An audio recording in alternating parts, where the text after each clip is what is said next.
Hello friends, welcome to study India. Friends, आज हमारे starting के हमने जो 5 वीडियोस कंप्लीट कर दिए हिंदी साहित्य सीरीज के, उसमें कबीर दास जी, मीराबाई, रस खान और तुलसीदास और सूरदास, ये हमने पांचों इनका जीवन परिचय और जो इनकी महत्वपूर्ण रचनाएं हैं परीक्षा की दृष्टि से उसे कंप्लीट कर लिया है। तो आज हम हमारे छायावादी जी कवि हैं सुमित्रा नंदन पंत, ठीक है, तो इनकी हम बात करेंगे। बहुत इम्पोर्टेंट है, ठीक है। ये एक बहुत ही महत्वपूर्ण साहित्यकार हैं। उनकी जो रचनाएं हैं, जो ज्ञानपीठ पुरस्कार भी इन्होंने पाया है, तो उस दृष्टि से भी ये बहुत इम्पोर्टेंट हो जाता है। तो हम जानेंगे एक एक चीज़ इनकी, ठीक है, कौन कौन सी चीज़ महत्वपूर्ण है, कौन कौन सी परीक्षा में रचनाएं इनकी आ चुकी हैं, उन सबको मिला के एक अच्छा सा वीडियो हमने बनाया है। तो वीडियो को पूरा देखें और जो भी इस चैनल में पहली बार देख रहा है वो ज़रूर चैनल को सब्सक्राइब कर लीजिए, ठीक है, और बेल आइकन को ज़रूर दबाएं ताकि हमारी आने वाली जो भी नेक्स्ट वीडियोस है उसका नोटिफिकेशन आप तक तुरंत पहुंच जाए। तो चलिए स्टार्ट करते हैं। सुमित्रा नंदन पंत, तो इनका जन्म जो हुआ था 20 मई 1900 में हुआ था, कौसानी में हुआ था, उत्तराखंड में, ठीक है। तो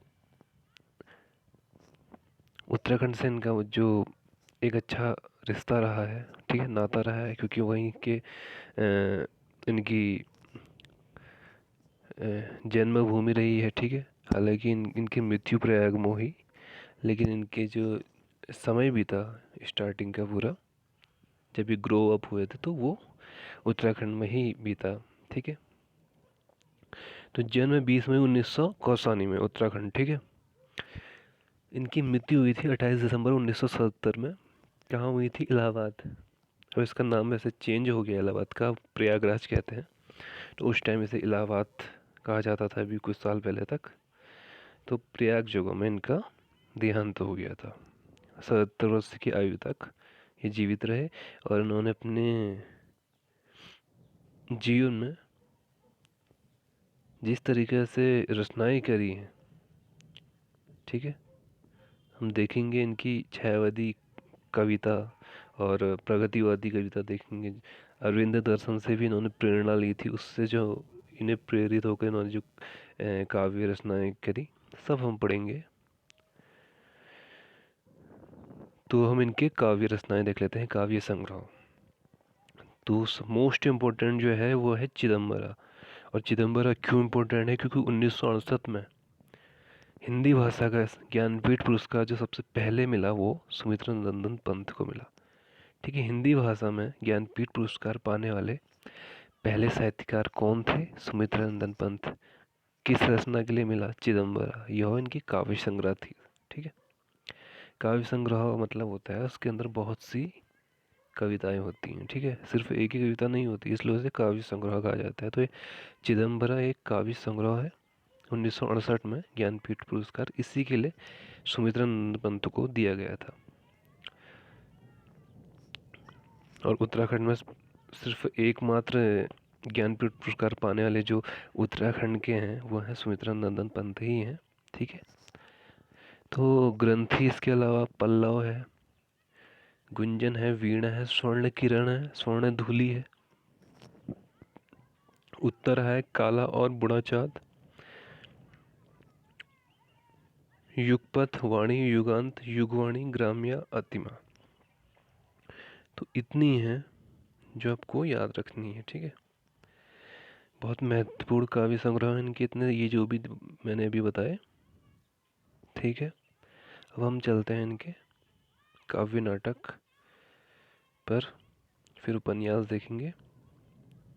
काव्य नाटक इनके 3 हैं जो बहुत महत्वपूर्ण है। वह है ज्योत्सना, रजत शिखर, शिल्पी, ठीक है। कौन कौन से? ज्योत्सना, रजत शिखर और शिल्पी। और उपन्यास इनका एक जो है वो जरूर याद करना है आपको, हार। 1960 में इन्होंने उपन्यास लिखा था, हार, ठीक है। और इनके 2 महाकाव्य भी हैं, लोकायतन और सत्यकाम। लोकायतन इन्होंने 1964 में लिखा था और 1972 में सत्यकाम। तो लोकैतन जो है इन्होंने अपने पिता को समर्पित किया था, ठीक है। यह महाकाव्य और सत्यकाम जो है माता को समर्पित, ये भी बहुत इम्पोर्टेंट है, तो आपको ज़रूर याद रखना है इन चीज़ों को, ठीक है। तो ये सब मैंने इनके साहित्य की बात करी। अब मैं इनके जो इनको अवार्ड मिले हैं उनकी बात करूँगा। तो इनको जो मेन इनके 4 अवार्ड हैं वो ज़रूर आप याद करें। साहित्य अकादमी अवार्ड, मैंने शॉर्ट में SAA लिखा है, 1960 में मिला था साहित्य अकादमी पुरस्कार इनको। किसके लिए? काला और बूढ़ा चांद के लिए, ठीक है। आपको बिल्कुल डेट सहित और किस काव्य के लिए मिला वो सब आपको याद रखना है, ठीक है। अब पद्म भूषण मिला इन्हें 1961 में, जस्ट 1 साल बाद। उसके बाद 1968 में ज्ञानपीठ पुरस्कार मिला चिदम्बरा के लिए, ठीक है। और साहित्य के क्षेत्र में ज्ञानपीठ पुरस्कार भारत में सबसे बड़ा पुरस्कार है, ठीक है। जैसे भारत रत्न सर्वोच्च नागरिक पुरस्कार है, वैसे ही साहित्य का सर्वोच्च पुरस्कार ज्ञानपीठ पुरस्कार है, ठीक है। और सोवियत लैंड नेहरू पुरस्कार जो मिला वो लोकायतन के लिए मिला था इनको, ठीक है। तो यहाँ तक हमने देखा। और ये जो सोवियत लैंड नेहरू पुरस्कार मिला ये 1964 में मिला था, ये भी आप नोट कर लीजिए। और इनकी एक पत्रिका है रूपाभ, मासिक पत्रिका थी ये, इसका इन्होंने संपादन किया था 1938 में। तो 3 चीज़ आप याद करेंगे, किसका संपादन किया था? रूपाभ का। ये एक मंथली मैगजीन मासिक पत्रिका थी, ये भी याद रखना है। और 1938 में इसका संपादन किया, ये भी याद करना है।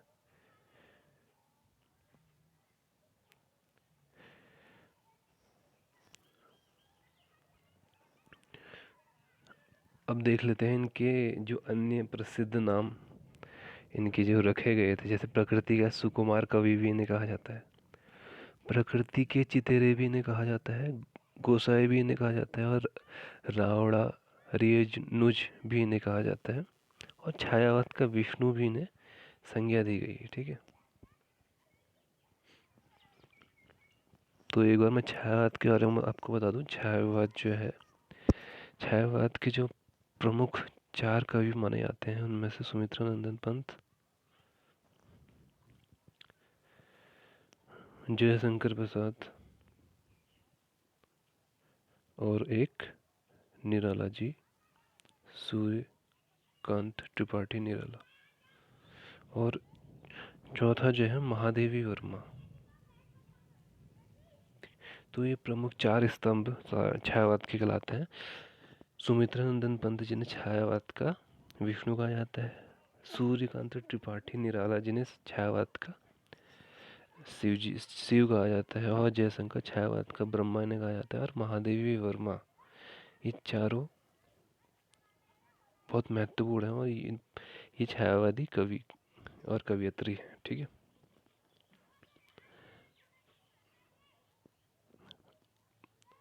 अब देखते हैं कि छायावाद के नामकरण का श्रेय जो जाता है वो मुकुटधर पांडे को जाता है, ठीक है। इन्होंने ही छायावाद नाम दिया था। और छायावाद की जो प्रथम कविता है ये भी इन्हीं की है, क्रूरी के प्रति, ठीक है। अब देख लेते हैं जो पल्लव रचना है सुमित्रा नंदन पंत की, यह छायावाद का मैनिफेस्टो कहा गया है इसे, ठीक है। तो आपको पूछा जाएगा छायावाद का मैनिफेस्टो किसे कहा गया है, कौन सी रचना है? तो पल्लव।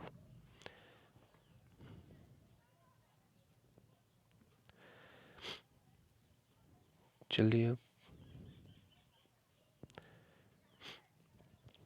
अब देख लेते हैं कि सुमित्रा नंदन पंत की जो प्रथम कविता है उसका नाम क्या है? गिरजे की घंटी। ये भी आपको याद रखना है, बहुत इंपॉर्टेंट है।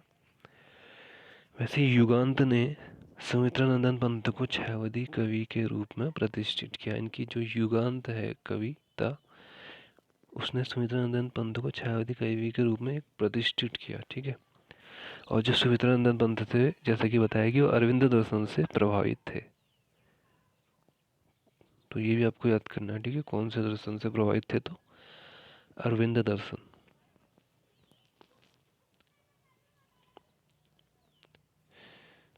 अब देख लेते हैं कि छायावाद के जनक, सुमित्रा नंदन पंत को छायावाद के जनक माना है किसने? आचार्य नंद दुलारे वाजपेयी ने। तो ये बहुत इम्पोर्टेंट है कि छायावाद के जनक कहा गया है सुमित्रानंद पंत को, किसके द्वारा कहा गया है, किसने माना है, तो आचार्य नंद दुलारे वाजपेयी। अब जो इनकी रचनाएं हैं, तो ये भी पूछा जाता है कि इनमें से कौन सी छायावादी रचनाएं हैं, कौन सी प्रगतिवादी रचनाएं हैं, और कौन सी अरविंद दर्शन से प्रभावित रचनाएं हैं, कौन सी मानवतावादी युग की रचनाएं हैं सुमित्रानंद पंत की। ठीक है, क्योंकि उनकी जितनी भी रचनाएं उन्हें 4 खंडों में बांटा है। जैसे छायावादी रचनाएं जो है 1918 से 43 तक जितनी भी रचनाएं उन्होंने करी उसे छायावादी रचनाएं कहा गया है, जैसे जिनमें महत्वपूर्ण है उच्छ्वास, ग्रंथि, पल्लव, वीणा और गुंजन। ये 5 छायावादी रचनाओं के अंदर आती है। ठीक है, तो डायरेक्ट क्वेश्चन अगर कोई पूछता है उसमें कि इनमें से कौन सी छायावादी रचना है या नहीं है, तो आप अगर आपने ये पढ़ा है तो ज़रूर आंसर बता सकते हैं। वैसे प्रगतिवादी रचनाएं जो 1935 से 45 के बीच में के समय में लिखी गई थी, जैसे युगांत, युगवाणी और ग्राम्या, 3 है। उसके बाद हम तीसरा जो इनका खंड है, अरविंद दर्शन से प्रभावित रचनाएं 1946 से 1948 के बीच में इन्होंने लिखी थी। स्वर्ण किरण, स्वर्ण धूलि, उत्तरा और युगपथ, ये 4। तो ये 4 याद आपको करनी है। 3 प्रगतिवादी रचनाएं, 4 छायावादी रचनाएं, यानी 5, और 4 अरविंद दर्शन से प्रभावित रचनाएं। और चौथा इनका जो है मानवतावादी युग की रचनाएं इनकी देख लेते हैं। ज़्यादा है 1949 के बाद जितनी भी रचनाएं थी, जैसे अतिमा, वाणी, चिदम्बरा, पतझड़, काला हुआ बूढ़ा चाँद, लोकायतन, सत्यकाम, युगांतर, मेघनाद वध। अब लोकायतन के बारे में देख लेते हैं। यह एक महाकाव्य है जैसे कि बताया था, और इसकी 2 खंडों में है और इसके 7 अध्याय हैं। तो ये रहा फ्रेंड्स सुमित्रानंद पंत का पूरा विश्लेषण किया है हमने जीवन परिचय का। यहाँ से आपका कोई भी प्रश्न छूटेगा नहीं, तो बने रहे। इसके बाद हम जो नेक्स्ट वीडियो लाएंगे वो सूर्यकांत त्रिपाठी निराला जी पर लाएंगे। ठीक है, तो मिलते हैं हम नेक्स्ट वीडियो में। धन्यवाद।